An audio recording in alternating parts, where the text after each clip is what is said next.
Coucou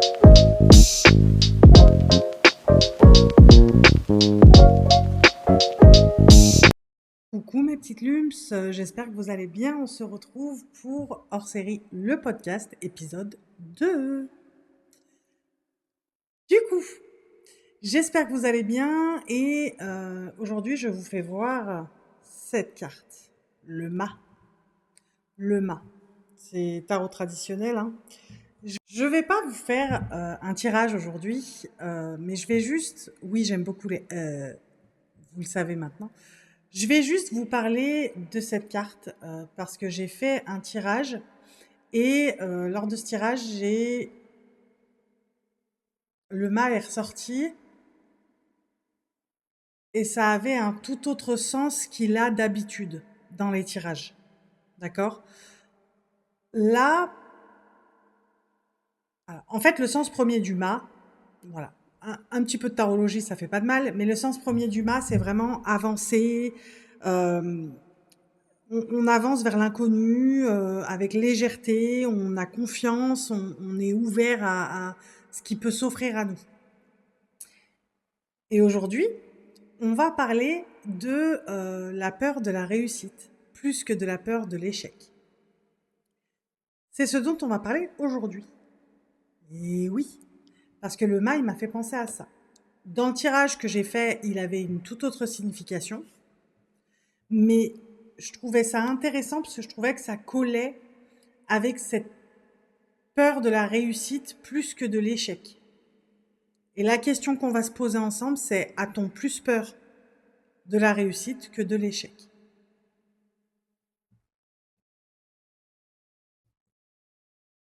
Maintenant que j'ai cette carte, je devrais me la coller là quand je vous parle. Mais voilà, on est sur le mât.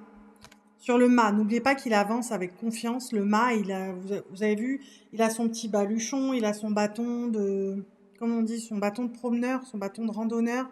Euh, il est déter, il est déter, il est déter, clairement. Donc on parle de ça, euh, et on parle de cette peur de l'échec, cette peur de la réussite plus que de la peur de l'échec, d'accord? J'ai oublié de vous faire voir mon petit carnet. Hop, hop, pour ce podcast. Donc, peur de la réussite, a-t-on plus peur de la réussite que de l'échec? D'accord? C'est ce que j'ai mis. Maintenant,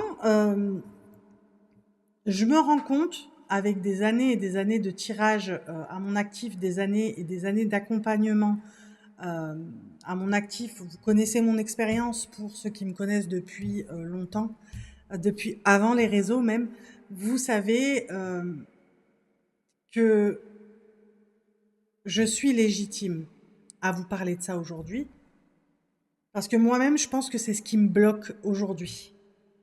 Je pense que c'est ce qui me bloque aujourd'hui, je pense que, et c'est ce qui bloque pas mal de monde. C'est-à-dire que quand on parle de la peur de la réussite, au premier abord, on pourrait se dire n'importe quoi, la réussite, mais je l'attends quoi. Je sais, voilà, je saurais composer avec, je saurais. Mais en fait, on oublie plusieurs points qui, une fois qu'on a travaillé dessus, nous font dire oui, effectivement, j'avais peur de la réussite. J'en ai noté quelques-uns. Les peurs qui sont liées à la réussite, le changement de vie. Déjà, tu changes de vie. C'est voilà, tu changes de vie. Euh, Au fond, on a peur d'avoir des nouvelles responsabilités. On a peur qu'on nous regarde autrement, que l'entourage va nous regarder autrement. L'entourage va nous regarder autrement. On a peur de ne pas être à la hauteur et surtout de perdre ses repères. C'est là le plus important. Surtout la peur de perdre ses repères. Le fait de changer de vie implique un changement de mentalité, un changement profond. Il faut ce changement profond, il faut le déclic pour intégrer ce changement profond, pour pouvoir travailler sur cette peur profonde de la réussite finalement. Moi, en tout cas, c'est comme ça que je le vois. Attention, encore une fois, ces podcasts, ils sont là pour qu'on discute ensemble.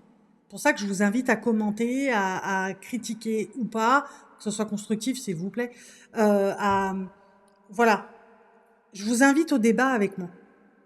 Et ces podcasts, ils sont là pour ça. Oui, oui, oui. Donc, après, je dirais, au niveau de la peur de la réussite, on a ce qui nous fait dire au bout d'un moment qu'on a cette peur de la réussite, c'est surtout on se laisse entraîner, on se laisse, comment on dit, embringuer, embriguer, enrôler, on va dire. On se laisse enrôler dans. J'ai acheté un micro, en fait. J'ai un micro. Voilà. Vous savez, vous avez l'habitude que ça part dans tous les sens. Mais on se laisse enrôler dans la procrastination et dans le manque de passage à l'action. Je pense que c'est cette peur de l'échec qui nous fait nous dire non, c'est pas le bon moment. Je pense que c'est cette peur de l'échec, donc de la réussite, finalement. C'est profond.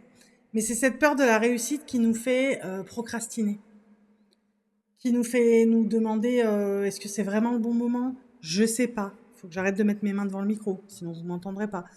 Je pense que c'est cette peur de la réussite qui fait, et là ça rejoint le premier épisode du podcast, qui fait qu'on reste bloqué et qu'on n'arrive pas à changer de vie. Cette peur de la réussite, elle implique la peur du changement de vie, changement de mentalité, changement de vie, changement d'environnement, changement de mentalité, de manière de penser, d'état d'esprit.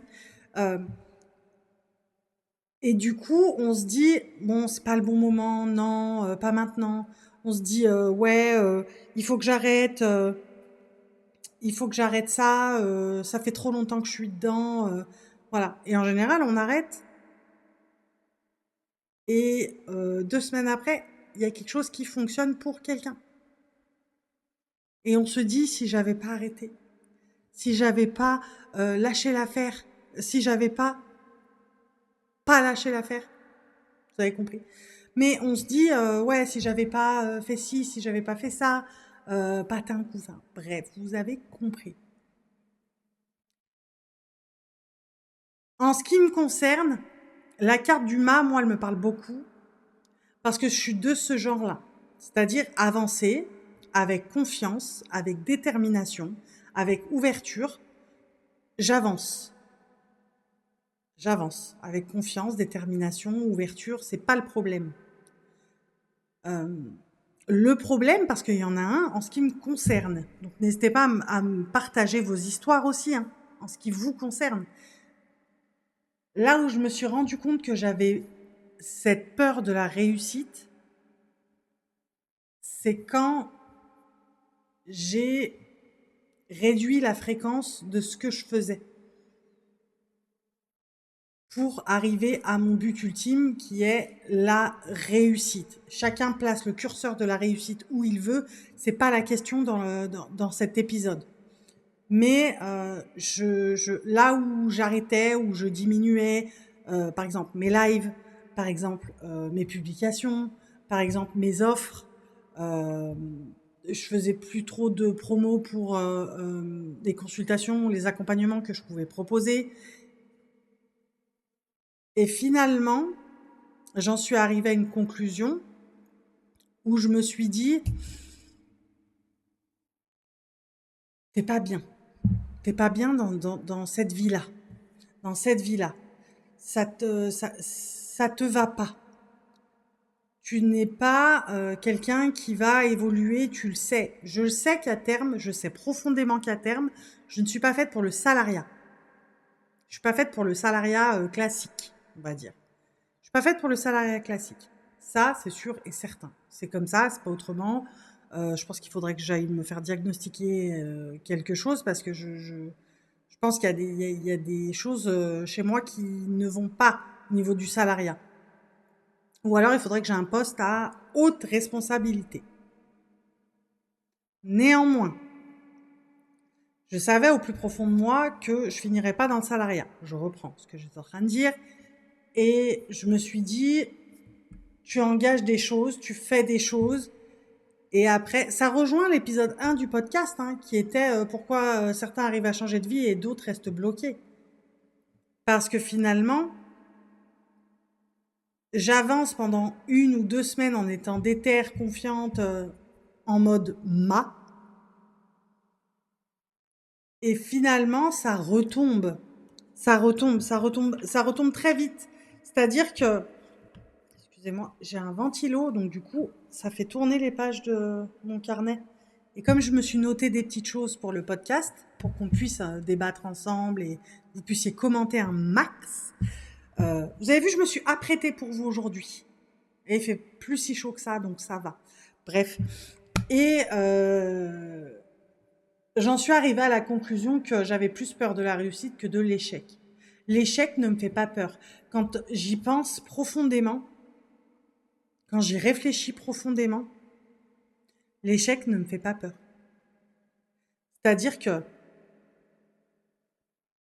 je vais flopper sur un truc, peu importe. Et ça, je pense que ce sera le sujet du prochain podcast, du prochain épisode. C'est que le sujet du prochain podcast, c'est ma relation à l'argent. C'est surtout ma relation à l'argent.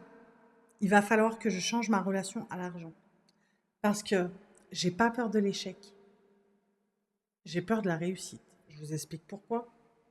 Pour la simple et bonne raison que j'échoue. J'ai peur de la réussite et de perdre de l'argent. J'ai peur de perdre de l'argent. Je vibre le manque. Et c'est pas très bon, hein. C'est pas bon. C'est pas très bon. C'est pas bon du tout. Je le sais. Je le sais, on en est tous conscients. C'est pas le problème. Mais ce que je veux vous expliquer, c'est qu'il faut que je change ma relation à l'argent et je pense qu'on est beaucoup dans ce cas.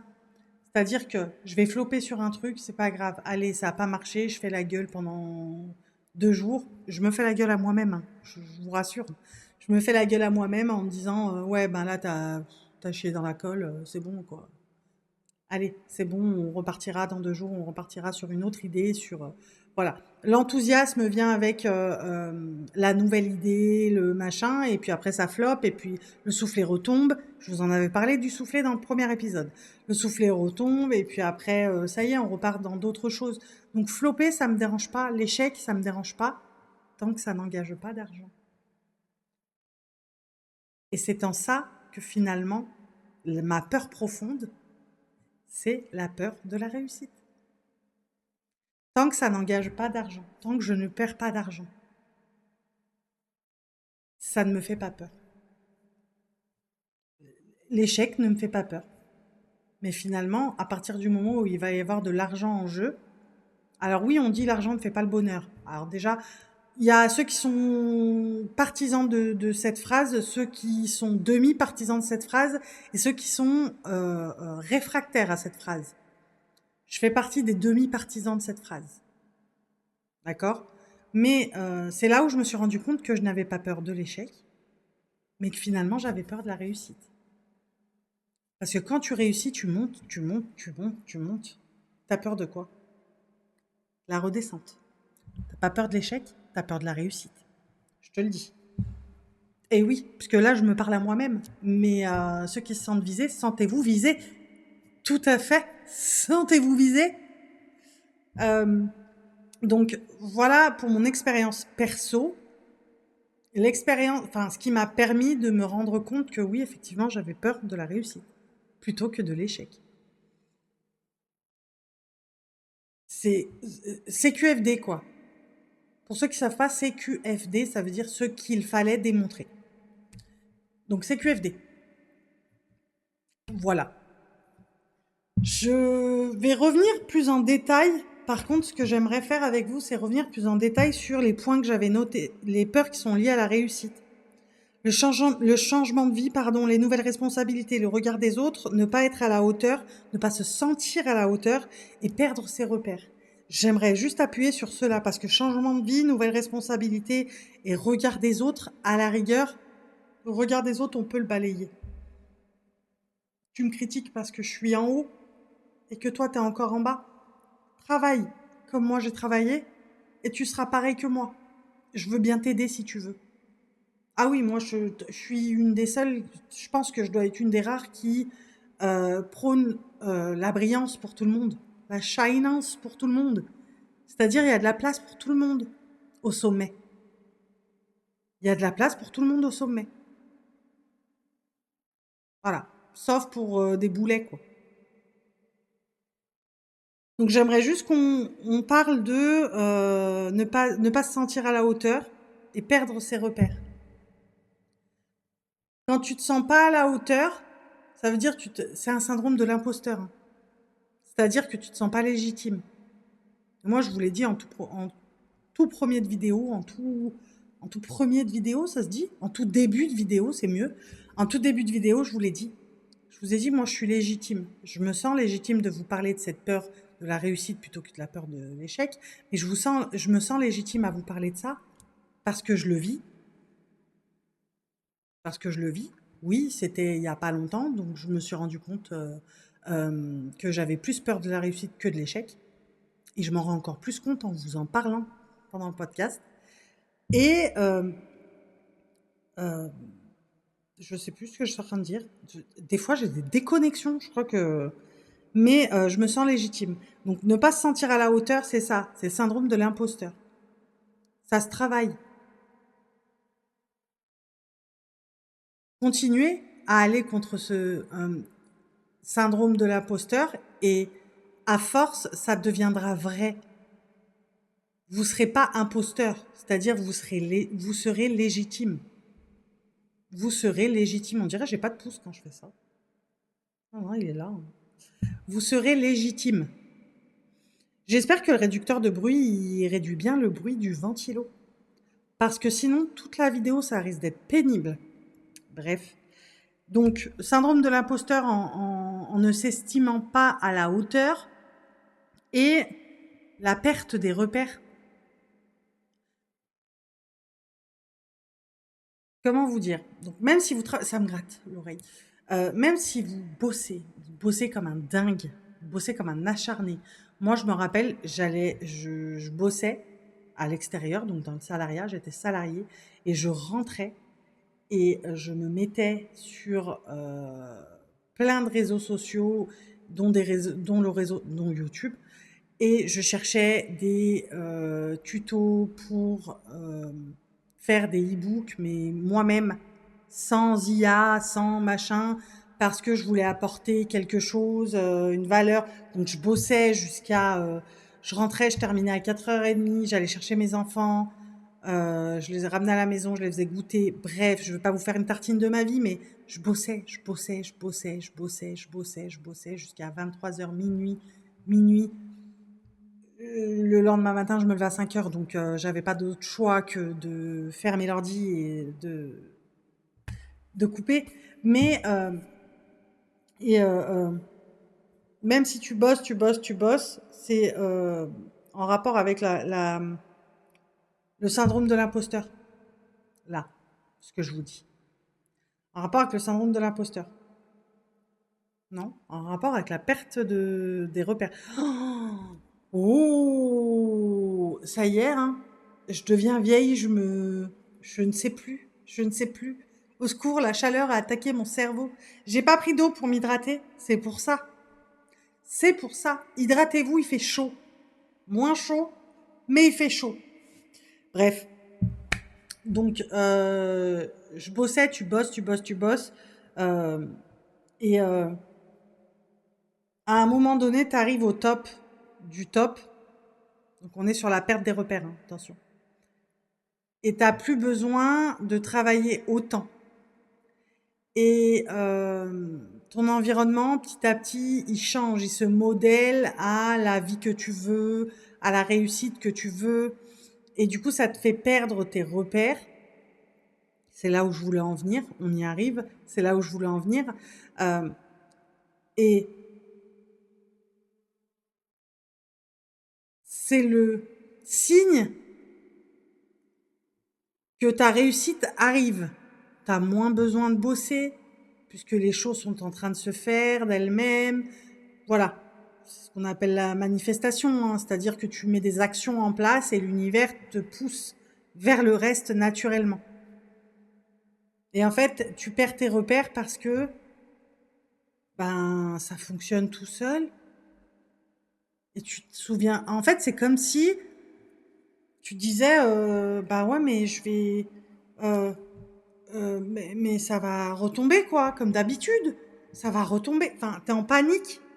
Et c'est en ça aussi que s'applique la peur de la réussite. C'est-à-dire que tu as moins besoin de faire petit à petit, puisque tout devient naturel. Je saurais pas comment t'expliquer ce phénomène, mais ce phénomène, vraiment, c'est tu as moins besoin de faire, donc tu perds tes repères. Tu es tellement habitué à, je vais dire, métro, boulot, dodo, comme travail salarié, travail indépendant, et dodo, tu te lèves, travail salarié, travail indépendant. Voilà, pendant un temps, que tu continues à faire, tu continues à faire, tu continues à faire, tu vois que ça marche, tu vois que ça explose, et tu vois que ça fonctionne, et que euh, les revenus vont avec, et que la vie que tu veux commence à se mettre en place. Et là, c'est le changement de vie, donc la perte des repères, changement de vie et nouvelle responsabilité. En fait, il y a d'autres choses.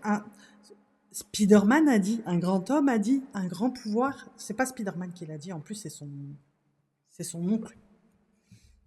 C'est le mari de Tante May qui a dit un grand pouvoir implique de grandes responsabilités. Ok? Et en fait, plus tu acquiers un grand pouvoir, je vais le dire comme ça, un grand pouvoir, plus tu as des nouvelles responsabilités. De grandes responsabilités, certes, mais de nouvelles responsabilités, de nouveaux repères qui vont se mettre en place. Et là où la peur de la réussite est là, c'est quand tu te retrouves paniqué et perdu. Tu te retrouves paniqué et perdu, et là, tu as deux choix. C'est soit, pardon, c'est soit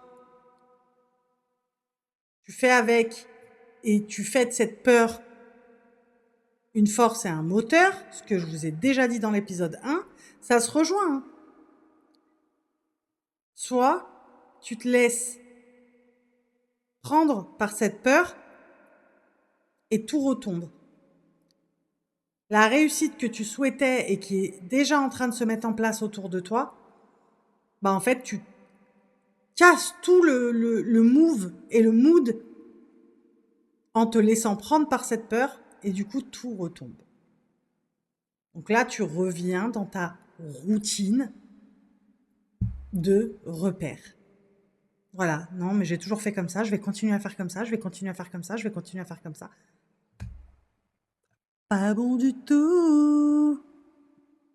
J'aurais plein d'anecdotes à vous raconter en ce qui me concerne. Mais je vais m'arrêter sur celle que je viens de vous expliquer il y a 10 minutes avant. D'accord? Donc tout ça pour vous dire que cette carte du mât, elle est là. Tout ça pour vous dire que faites confiance. Faites comme le mât. Moi, j'essaye en tout cas au maximum de foncer comme le mât. Enfin, foncer. D'avancer déterminé comme le mât. Mesuré, déterminé, confiant. Confiant et vraiment ouvert. Ouvert sur le monde. Je suis ouverte à ce que la vie peut m'offrir de bon. Je suis ouverte à ce que la vie peut m'offrir de bon. Donc j'y vais. Donc soyez un peu plus comme le mât. Et vous verrez que ça fera ressortir en vous et ça vous fera travailler naturellement des choses telles que la peur de la réussite. Parce que finalement, si vous réfléchissez bien et que vous allez chercher au plus profond de vous, vous verrez que vous n'avez pas peur de l'échec. Vous avez peur de la réussite. Parce que quand on a la peur de l'échec, c'est mais qu'est-ce qu'ils vont dire de moi? Il faut pas que je le dise, il faut que je le dise à personne. Qu'est-ce qu'ils vont dire de moi si jamais je me casse la figure là-dessus? Machin.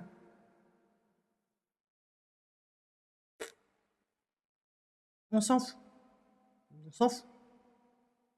Moi, ma peur de la réussite, c'est vraiment, je l'ai vraiment vu quand j'ai réfléchi dessus et que je me suis dit, mais en fait, moi, échouer, échouer, échouer, ça me dérange pas.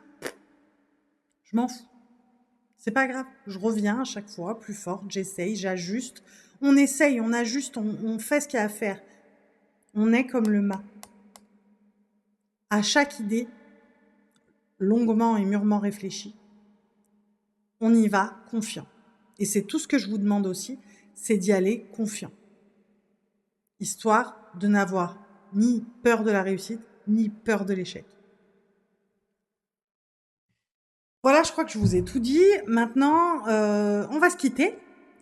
Mais avant qu'on se quitte, j'aimerais vous inviter à commenter. N'hésitez pas à commenter vraiment, vraiment, vraiment, qu'on puisse discuter dans les commentaires, qu'on puisse voir ensemble ce que je peux vous proposer comme accompagnement, éventuellement, ou s'il y a un aspect sur lequel je peux vous aider, on peut débattre ensemble de certaines choses, on peut voir plein de choses ensemble. Donc n'hésitez pas à commenter, à vous abonner, activer la petite cloche et à liker surtout. Et n'hésitez pas à partager le podcast. C'était Hors Série, le podcast épisode 2. Rendez-vous bientôt pour l'épisode 3. Des bisous!